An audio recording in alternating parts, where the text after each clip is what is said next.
Welcome back to the garage. Today I've got a little bit of a side project. This is a spare L134 cylinder head, and I'm gonna turn it into a lamp. Come here, check it out.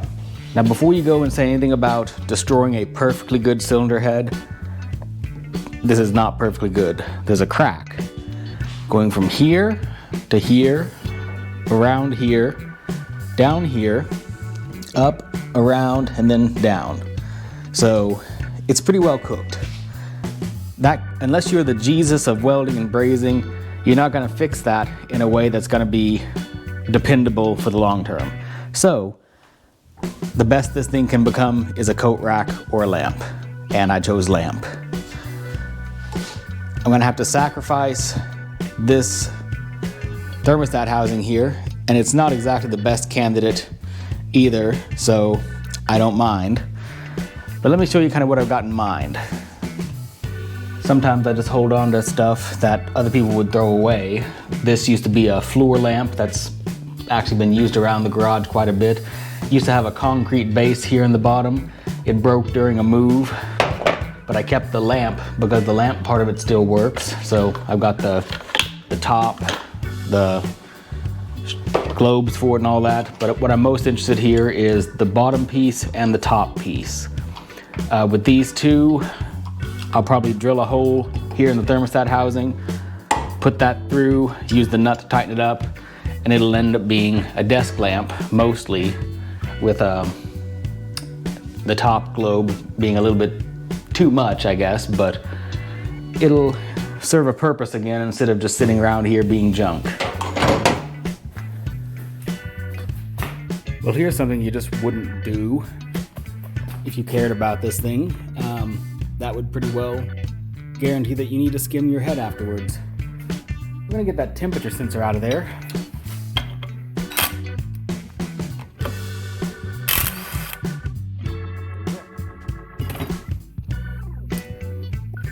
It's been on there a minute, but it was broken anyways. So my thought is that I'll route the power cable through that. Quick proof of concept, yes, the passage will work. I might just knock that out and use that to tie a knot on the end of it so it will be a strain relief. That could work. Now this whole thing is going to depend on getting a hole drilled in that thermostat housing so that this guy can go through. So off camera I've been working on the drill press. It hasn't been pretty. I've already snapped one drill bit, but I'm having to go over here and use the coal drill. This is a blast from the past. That's some deep channel history right there. How many of you have been around since the beginning and saw me restore this thing? So I'm gonna see if I can clamp this down well enough to get a hole drilled using a 5/8 gigantic bit through that, and maybe this will work. Not the most scientifically square thing.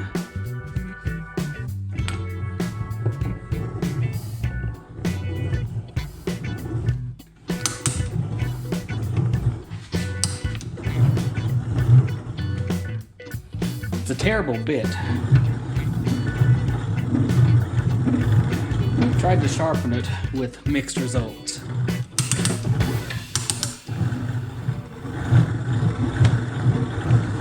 Gaining an appreciation for this tool. If you were out in the middle of nowhere, no power, back in the 1940s, 1950s, if you had a wheel stud broken off somewhere, you had to drill out to replace, or if you were working for a railroad or something like that, and you had to drill a hole with no power other than something like this, you can do it. No question about it, you could do it. It would just take forever. That might not have been the quickest thing, but it's what I have available to me, and it actually worked for the most part. I'll have to finish that off with a file, I think, but this actually worked. Well, after some filing, that fits well enough. A little wobbly, but I'll fix that.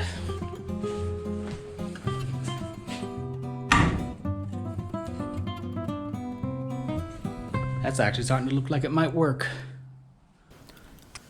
I suppose a complete cleanup of this thing is in order.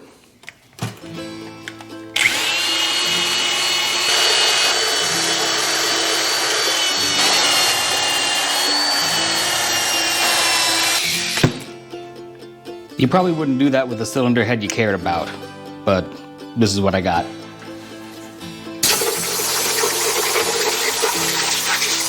This is probably unnecessary.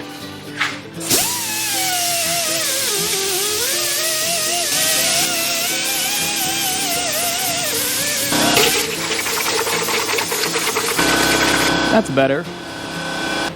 This next part is, of course, my favorite. Media blasting and paint.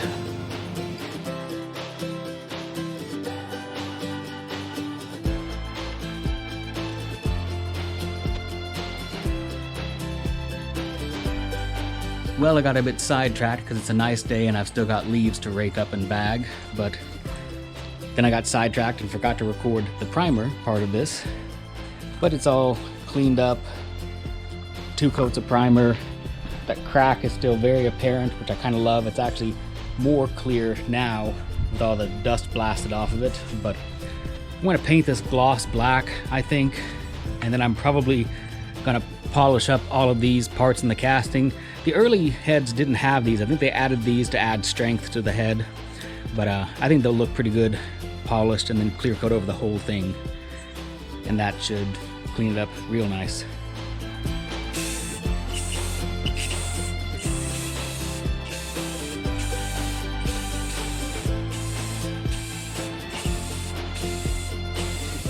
Well, I usually have the foresight to mask things off, but this time around I didn't.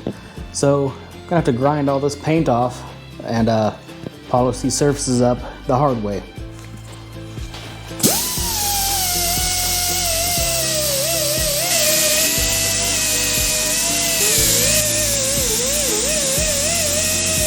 Yeah, that makes all the difference.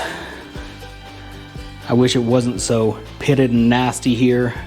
I should have masked, but I think that still looks pretty good.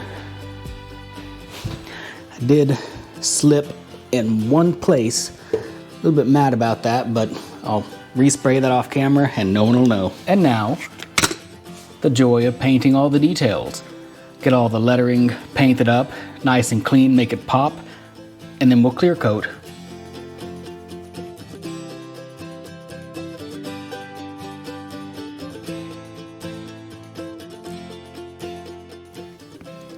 Is it a little bit colorful?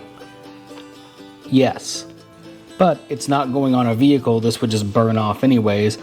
It's gonna be probably in my office at work. So yeah, a little bit of color on there isn't gonna hurt a thing. Did the clear coat off camera. That came out pretty nice and smooth. Hopefully that'll prevent rust.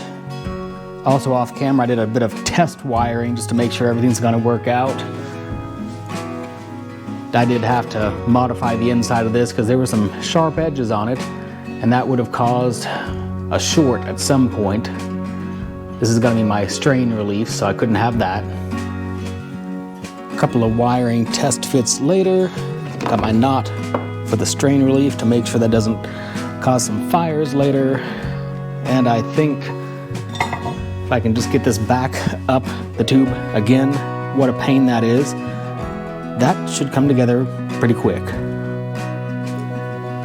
A little bit of wiring redone just like it was. Now to somehow stuff all that back in there.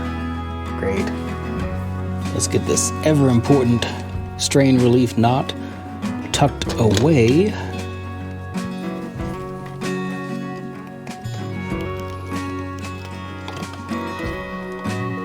Now that we're wired up, if I didn't wire it backwards, I should be able to plug this in and get 2 lights. Or flip the breaker, we'll find out.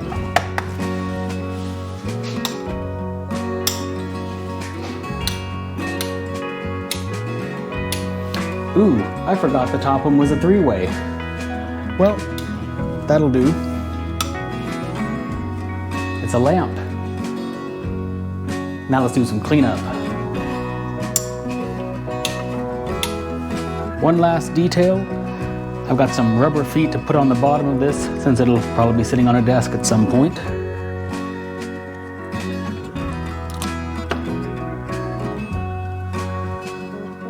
Have to position these strategically so they actually have a flat surface to sit on.